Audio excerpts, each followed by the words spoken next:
सो अगर आप नीट के लिए प्रिपरेशन कर रहे हो और मॉक टेस्ट का एनालिसिस नहीं कर रहे हो तो आप याद रखना, नीट के लिए प्रिपरेशन नहीं कर रहे हो, फिर से ड्रॉप की प्रिपरेशन कर रहे हो। क्योंकि मैंने खुद ड्रॉप करा है, मुझे पता है इसका खामियाजा क्या होता है ना। और मॉक टेस्ट 3 घंटा बैठ के देने के बाद अगर उसका एनालिसिस नहीं करते हो तो याद रखना पूरा मॉक टेस्ट आपका बेकार हो गया। यार इतने मेहनत से मॉक टेस्ट दे रहे हो तो यार आधा घंटा 1 घंटे का ही काम है, तो उसको भी कर लो सही से। और इस वीडियो में मैं आपको बताने वाला हूँ मॉक टेस्ट का एनालिसिस कैसे करना होता है। बहुत छोटा सा वीडियो है, लास्ट तक ज़रूर देखना। मतलब 5 मिनट के अंदर आपको समझ में आ जाएगा कि मॉक टेस्ट का एनालिसिस कैसे करना होता है। देखो बात ऐसा है कि मॉक टेस्ट में सबसे इम्पोर्टेंट क्या होता है, आप लोग क्या करते हो, मॉक टेस्ट में सबसे इम्पोर्टेंट होता है आप लोगों के हिसाब से मॉक टेस्ट का रिजल्ट।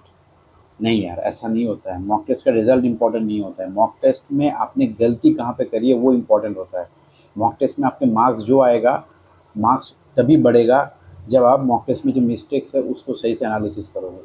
तो उसके लिए क्या करना होता है, देखो सपोज़ करो आपने फिजिक्स में 10 क्वेश्चन गलत करा है, ठीक है, आपने 15 क्वेश्चन गलत करा है। तो 15 क्वेश्चन का टॉपिक क्या क्या है, और उसमें ये भी आपको समझ में आएगा कि कुछ क्वेश्चन ऐसा भी होंगे जिसमें आपने क्वेश्चन गलत पढ़ा था लेकिन कॉन्सेप्ट आपको आता था, तो उसको आप सिली मिस्टेक नाम पे लिखोगे, ठीक है। और जो क्वेश्चन आपको नहीं आता था फिर भी आपने अटेंड करा है, उसको आप लिखना कि कॉन्सेप्चुअल मिस्टेक, ठीक है। और कुछ क्वेश्चन आपने आपने स्किप करा होगा तो उसको लिखना स्किप क्वेश्चन, ठीक है। तो इन 3 कैटेगरी में फिजिक्स के क्वेश्चन को आपने डिवाइड करा। ठीक वैसे ही केमिस्ट्री का करा। बायो का थोड़ा अलग है, बायो में आपको याद नहीं था ये होगा, या फिर आपने मिस्टेक्स जानबूझ के नहीं करा, मतलब देख के क्वेश्चन ऐसे ही आपका गलत हो गया, है ना। मतलब थोड़ा सा होता तो सही हो जाता, ऐसे टाइप का हो गया। और या तो बायो का आपका ऐसा रहेगा जो आपने पढ़ा ही नहीं है ना।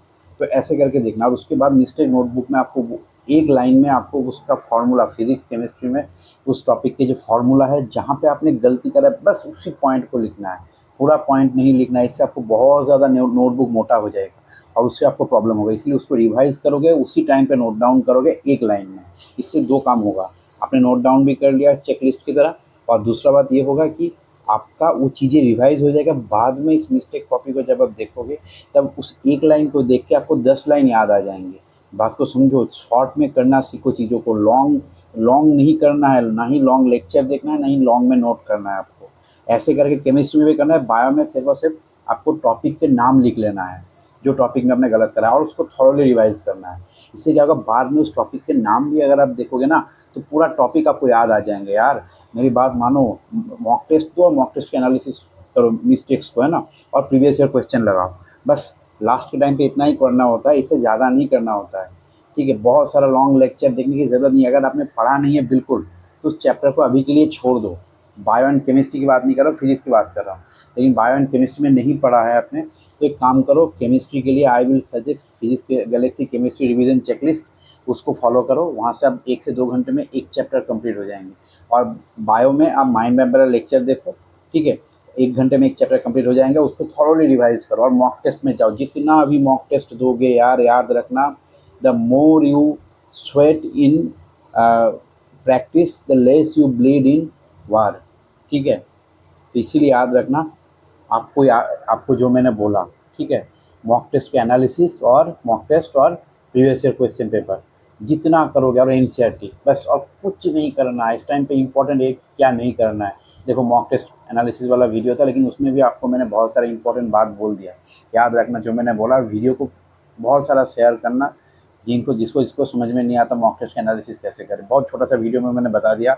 बहुत लॉन्ग वीडियो हो जाता है लेकिन मैंने छोटे में बता दिया।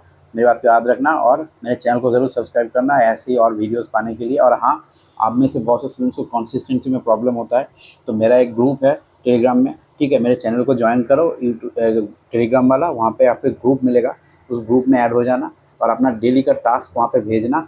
आई विल गाइड यू, ठीक है। और मैं थोड़ा बहुत आपको सजेस्ट भी करूँगा कि आज ये कर लो, कल ये कर लो। ये थोड़ा बहुत ज़्यादा नहीं कर पाऊँगा, आपको खुद ही करना होगा। लास्ट के टाइम पे आपको खुद पता होगा कि आपने क्या, आपको क्या ज़रूरत है। लेकिन फिर भी एक कंसिस्टेंसी मेंटेन होता है और अपना डाउट भी सॉल्व कर सकते हो उससे, ठीक है। ठीक है, मिलते हैं नेक्स्ट वीडियो, तब तक के लिए thank you, all the very best और अच्छे से पढ़ाई करना, ठीक है।